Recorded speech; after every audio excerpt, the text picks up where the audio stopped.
It takes a lot of sense to be a good leader, a lot of common sense, but I think also there's another kind of sense, which is the sensory aspect of leadership that gets often overlooked. And as leaders mature and get in front of really difficult questions and more challenging issues as a senior leader, the sensory element of leadership is far more important than just the intellectual aspect of leadership. And I think all the senses come into play. The sense of touch is really important to develop and master as a leader. Being able to, put your hand on someone's shoulder, creates a sense of presence that I'm in this with you. We're in this together. I'm right here, being in the moment. And so I really encourage our leaders to think about touch and getting out into the markets, getting into the office. There's nothing like being present to have that connectedness that says, I'm here. It's a really important sense. The next one is smell. Chefs use smell all the time to kind of smell is it good or not. You can tell if the milk's bad. You don't taste it, you smell it.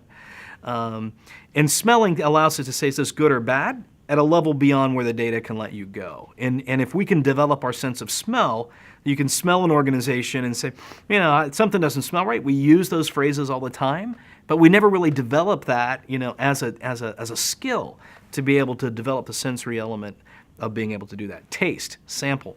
A great chef will often sample all the time while they're cooking, and they're seeing, is it done yet? What is truth? They're sampling to get into what is true and what is real. And often, if we can develop that sense of taste where we're sampling, getting out there, you take an audit a team, you kind of spend some time with it, you're sampling the culture to see for yourself, is it really done yet?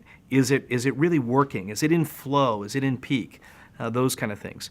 But probably most importantly, I think, is the sense of sound and being able to listen to an organization. There's a model for great team and sound and listening I found through chamber music. And what I like about chamber music is that, different than other metaphors of sports or military, music is pretty gender neutral. And so more people can relate to the concept of music as a metaphor. And in the chamber music world, you don't have a conductor leading, everybody's leading. Sometimes the cello leads, sometimes the violin leads. It just depends on where you are in the music and in the circumstances around that. And being able to lead at times, being able to follow at times, it's pretty exciting to do that. And when you hear it working, you can hear that chamber music team really kind of come into flow. And I love that. And I think, most teams have a sound. And if you can listen for that sound, you'll hear stuff that you'll never find out in the reports. You'll never see it in the data. When you walk into a team and you know it's working well, you can hear it in flow, you'll hear stuff like, I'm sorry. That's a phrase you don't often hear, but when you hear the words, I'm sorry, that means, to me, the team's in flow. When you hear the words, let me carry that for a while. Let me help you with that, because I can see you're struggling. That's a sense of a sound in a team. It puts you in another place as a team that you don't always hear.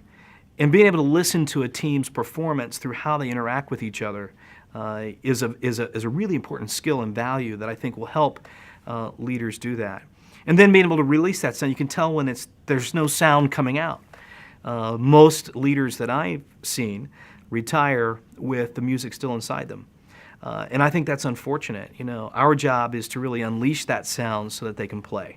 And there's nothing like seeing a team come into flow where that sound's been released, and we've really kind of done that through the magic of our values.